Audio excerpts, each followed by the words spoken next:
Setelah pertarungan hebat antara Dewa Rulai dan Dewa Sangsin, Dewa Rulai memberikan tasbihnya kepada Biksu Tong agar mereka tetap bisa terhubung, dan kemudian mereka berpisah karena ia sudah kehabisan tenaga yang membuatnya harus kembali ke tubuh aslinya. Perjalanan untuk mengembalikan api penyucian pun mereka lanjutkan. Sembari berjalan, Biksu Tong menceritakan mengenai murid-muridnya yang dulu mengawalnya ke barat kepada Bailang. Sayangnya setelah perjalanan usai, mereka berpisah dan sudah tidak saling berhubungan lagi. Biksu Tong juga mengatakan bahwa sebentar lagi kita akan melewati wilayah dari klan Babi yang merupakan kampung halaman dari Cupatkai. Ia berharap bisa bertemu dengan murid lamanya tersebut, lalu mengajaknya ikut dalam perjalanan kali ini. Sementara itu, Raja Rahu, pemimpin dari klan Ashura, tengah mengadakan pertemuan dengan para pemimpin siluman lainnya. Mereka membicarakan mengenai perjalanan Biksu Tong yang sebentar lagi akan melewati wilayahnya. Begitu pula para dewa yang mengejar api penyucian. Para pemimpin siluman ini memang menjadi musuh bebuyutan dari kerajaan langit. Mereka berencana memanfaatkan momen ini untuk menyerang para dewa. Kembali ke tempat Biksu Tong yang ternyata sudah sampai di kampung halaman dari Cupatkai. Melanjutkan ceritanya, seingatnya Cupatkai adalah pewaris tahta dari klan Babi. Seharusnya setelah perjalanan ke barat sekarang ia sudah menjadi pemimpin di tempat ini. Namun tak sesuai dugaannya, mereka malah bertemu Cupatkai di jalan yang tengah dibuli oleh penduduk lain. Ketika melihat Biksu Tong, Patkai malah ketakutan dan langsung berlari. Terungkap bahwa Patkai ternyata tidak menjadi pemimpin dari klan Babi. Di sini ia hidup sendiri yang nampak sangat sederhana. Ia lalu menceritakan kembali peristiwa di Istana Langit 16 tahun yang lalu. Dalam insiden tersebut jugalah Patkai mendapatkan serangan dari Dewa Sangsin yang mematahkan taringnya. Padahal bagi klan Babi, taring adalah kebanggaan terbesar. Tentu saja ketika pulang tanpa taringnya, Cupatkai langsung mendapatkan caci makian dan dicap sebagai pecundang. Hal ini membuat kepercayaan dirinya hilang dan hidup sebagai gelandangan di desanya sendiri. Sementara itu, Yongli, adik dari Cupatkai, maju sebagai pemimpin dari klan Babi, menjadi penguasa di kota, serta merebut senjata dan menyandra istrinya di dalam istana. Semenjak itulah Patkai pun menjalani hari-harinya yang sangat menyedihkan. Setelah mendengarkan semua itu, Biksu Tong pun berusaha memberi Patkai motivasi untuk mengembalikan kepercayaan dirinya, lalu mengajaknya untuk melakukan perlawanan demi menyelamatkan sang istri. Malam harinya berangkatlah mereka berempat ke kediaman Yongli. Namun di sana mereka langsung diserang oleh para pasukan klan Babi. Pertarungan pun tak terhindarkan. Para petarung dari klan Babi sangatlah kuat serta jumlahnya yang sangat banyak. Bailang dan Aose pun terlihat sangat kewalahan menghadapi mereka.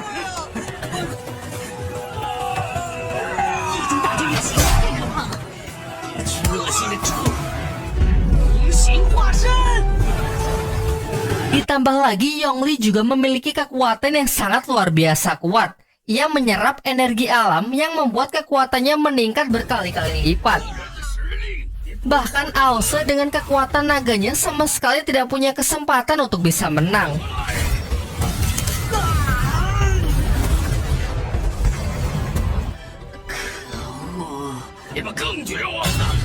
Menyaksikan hal itu, Patkai pun mulai angkat bicara. Ternyata secara diam-diam ia sengaja menjebak Biksu Tong dan yang lainnya agar datang ke tempat ini. Ia telah membuat kesepakatan dengan Yongli untuk memberikan api penyucian yang akan ditukar dengan istrinya. Sontak semuanya pun sangat terkejut dan sangat kecewa dengan Cupatkai. Namun Patkai berulang kali memohon agar Yongli tidak menyakiti siapapun. Tetapi Yongli mengingkari janjinya, tidak hanya menginginkan api penyucian, ia juga berniat memakan daging Biksu Tong. Tanpa memperdulikan ucapan dari kakaknya tersebut, dengan sekuat tenaga Yongli pun maju untuk membunuhnya. Untung saja dengan sigap Biksu Tong dapat menahan serangan tersebut. Lalu ia memarahi Patkai yang benar-benar sudah kehilangan kepercayaan dirinya hanya karena kehilangan taring. Barulah setelah melihat pengorbanan dari sang guru, perlahan-lahan semangat Patkai pun mulai bangkit. Ia sangat marah karena adiknya sudah jauh melewati batasannya, merebut tahta, senjata, istri, bahkan menyakiti gurunya. 永烈，你以为我会无情的打败你？ Patke yang awalnya hanya pasrah akhirnya memiliki keberanian untuk merebut senjatanya kembali.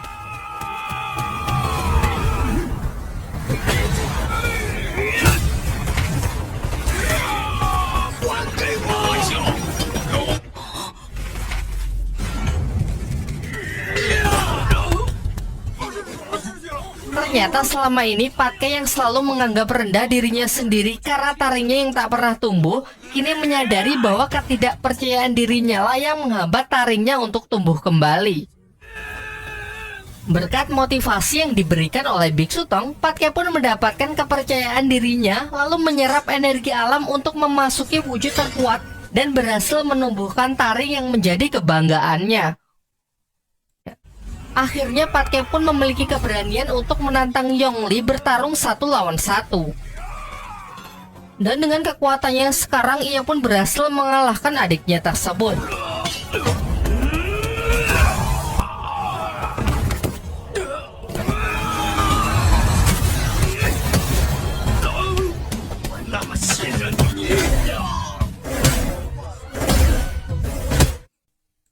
Di puncak pertarungan sebenarnya Patke berniat membunuh Yongli. Namun tiba-tiba istrinya datang yang membuat Patke sangat senang dan tak tahan untuk memeluknya demi melepaskan rindu selama bertahun-tahun. Sayangnya sekali lagi ia harus menelan kenyataan pahit karena ternyata sang istri menyembunyikan pisau dan berniat membunuhnya.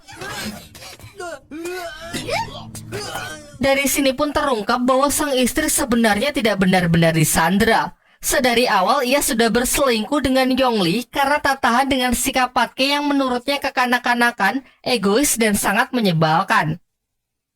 Tentu Patke pun sangat terkejut mendengar ucapan pahit dari istrinya tersebut. Ia lantas naik pitam, lalu mengangkat senjatanya untuk menghabisi istrinya tersebut. Namun ia tak sampai hati melukai wanita yang amat ia cintai, sehingga dengan isak tangis yang keras ia pun bergegas lari meninggalkan tempat itu.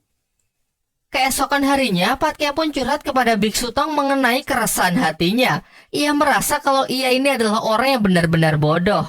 Tentu saja Biksu Tong masih berusaha memberinya semangat dengan mengatakan kalau setiap orang pasti pernah bodoh di saat hidupnya. Tugas kita hanya mengambil hikmahnya dan terus belajar untuk menjadi pribadi yang lebih baik. Mendengar hal itu, nampaknya Chu Patke pun mulai bisa menerima dirinya. Terlihat dengan canda tawa ketika mengingat dulu banyak siluman cantik yang ingin menikahi Biksu Tong.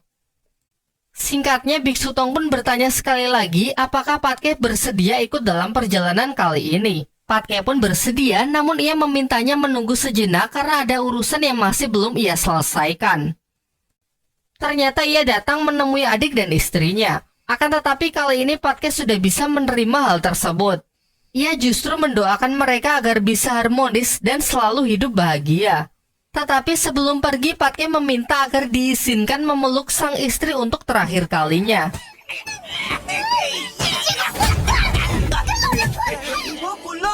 Setelah memberikan gesekannya yang terakhir, ia pun tertawa lepas dan segera berangkat menyusul rombongan Biksu Tong yang sudah menunggu kedatangannya.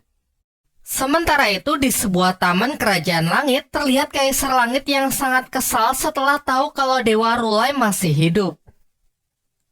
Kita kemudian dibawa flashback ke masa lalu, mengingat kembali kejadian saat Dewa Rulai mempergoki Kaisar Langit yang sedang menyerap energi dari api penyucian. Dewa Rulai yang menentangnya lantas berusaha merebut api penyucian tersebut menggunakan kekuatan penuhnya yang membuat pertarungan mereka tak terelakkan.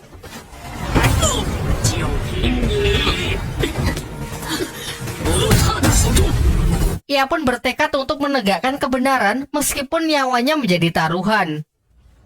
Sampai akhirnya Dewa Rulai pun berhasil mengambilnya meskipun ia terluka parah. Kini setelah mengetahui Dewa Rulai yang masih hidup pasca pertarungan itu dan mulai bergerak, Kaisar Langit pun tak bisa tinggal diam. Di malam harinya, rombongan Biksu Tong memutuskan untuk beristirahat. Di waktu senggangnya, Biksu Tong melatih Bailang dengan cara menyuruhnya menangkap roh burung yang ia keluarkan. Terlihat Bailang yang sudah berusaha keras bergerak cepat sangat kesulitan untuk menangkapnya. Hal tersebut karena ini bukanlah latihan kecepatan, melainkan melatih ketenangan pikiran. Dengan pikiran yang tenang, si burung tak akan merasa terancam sehingga akan mudah masuk ke dalam genggamannya. Tak lama setelah itu, tiba-tiba Ause penasaran dengan kekuatan roh naga milik Bailang, membuatnya bertanya dari mana ia mendapatkan kekuatan tersebut.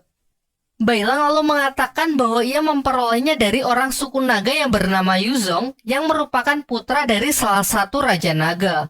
Mendengar jawaban itu sempat membuat ekspresi Ause berubah seakan ia memiliki hubungan dengan Yuzong. Namun ia enggan mengatakannya kepada Bailang. 竟然死了。 Di tempat lain, seorang dewa bernama Qi Guantian yang merupakan jenderal dari gerbang timur sekaligus guru dari para Jinggang tengah berbicara dengan seorang pria bertopeng yang nampaknya tidak asing. Dan benar saja, ia adalah salah satu murid Biksu Tong yang bernama Sa Wuqing. Diceritakan dulu saat insiden di Istana Langit, Dewa Sangsin menyerangnya dan menghapus ingatannya. Hal ini membuat Wuqing tidak lagi mengingat jati dirinya yang kemudian dijadikan murid oleh dewa ini. Berdasarkan perintah dari Dewa Sangsin untuk merebut kembali api penyucian, ia menyuruh Wuqing untuk membantunya menyelesaikan perintah tersebut.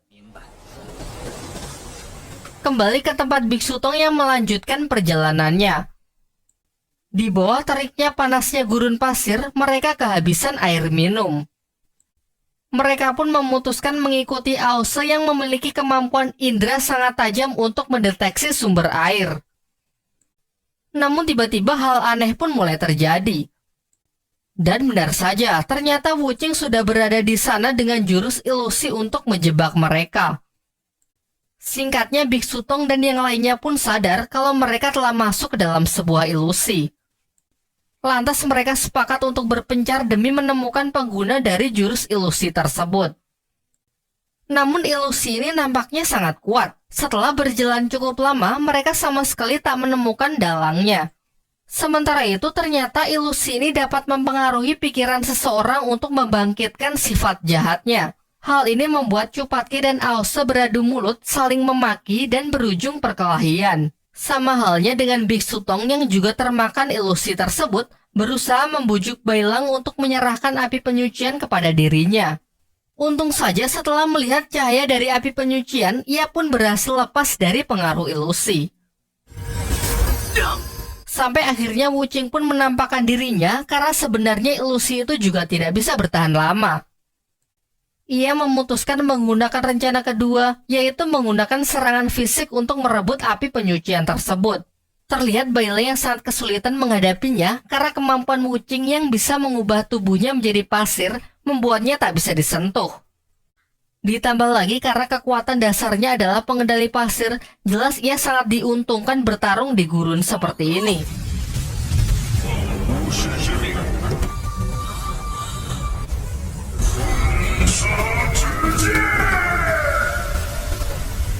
Bailang yang sudah sangat terdesak akhirnya mulai memahami cara kerja kekuatan dari roh naga dan berhasil menggunakannya untuk mengalahkan Wuqing.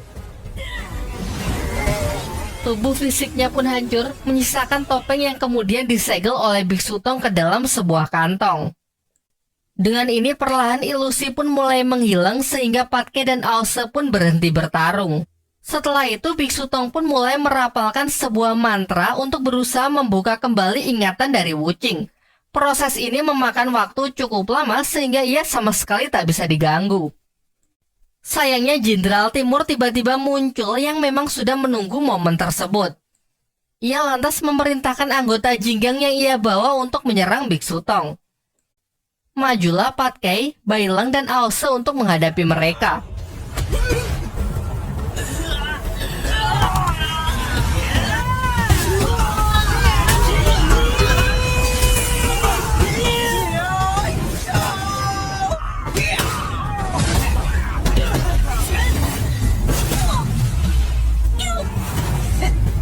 Di luar dugaannya, kemampuan para murid Biksu Tong ternyata sudah meningkat lumayan drastis.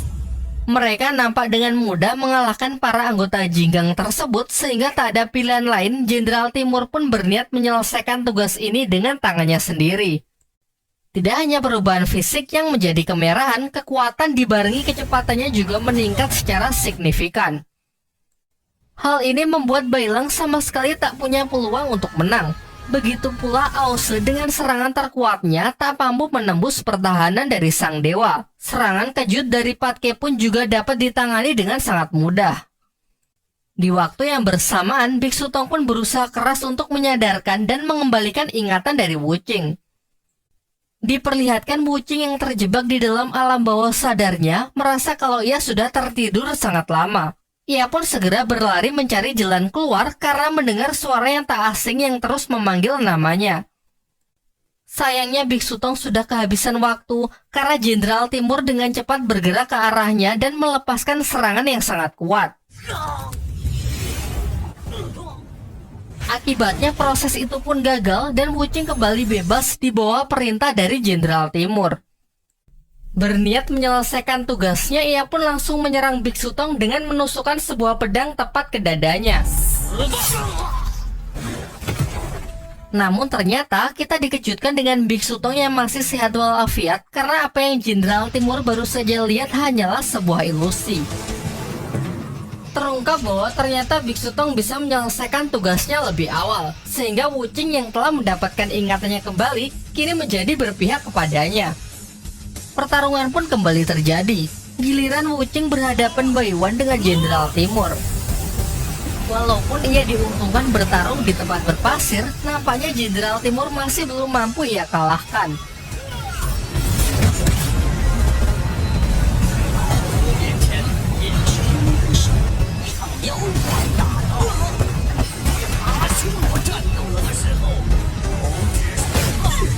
Bahkan Wuqing dengan ilusi terkuatnya dapat dipatahkan dengan mudah oleh Jenderal Timur dengan kekuatan matanya. Ia juga berhasil melihat tubuh asli Wuqing sehingga dengan mudah ia dapat melancarkan serangan yang efektif. Namun Wuqing yang masih belum menyerah sekali lagi mengeluarkan teknik samurai pasirnya. Itu pun masih belum cukup untuk melukai Jenderal Timur sedikit pun. Jurus elemen api yang dilancarkan dewa tersebut dengan mudahnya bisa menghancurkan monster pasir milik Wuqing. Namun ternyata Wuqing sudah menyadari perbedaan kekuatan mereka sejak awal dan sama sekali tak bermaksud untuk menang.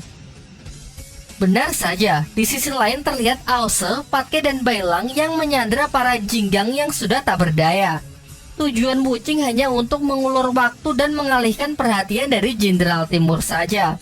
Kini Biksu Tong pun menawarkan negosiasinya untuk melepaskan para anggota Jinggang hanya jika ia dibiarkan melanjutkan perjalanan. Jenderal Timur pun setuju dengan tawaran tersebut karena ternyata ia sangat menyayangi para muridnya. Tak hanya itu, ia juga menawarkan kembali kepada Wuqing untuk menjadi muridnya. Namun Wuqing menolaknya karena ia lebih memilih ikut dengan Biksu Tong untuk melakukan perjalanan ke barat.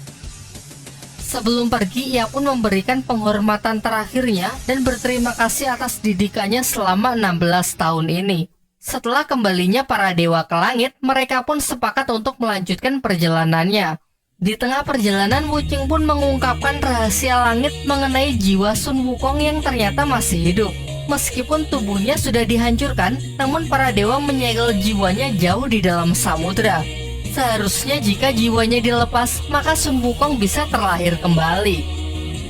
Mendengar hal itu, mereka pun sepakat untuk pergi menuju Laut Cina Selatan demi menyelamatkan Sun Wukong yang disegel di sana.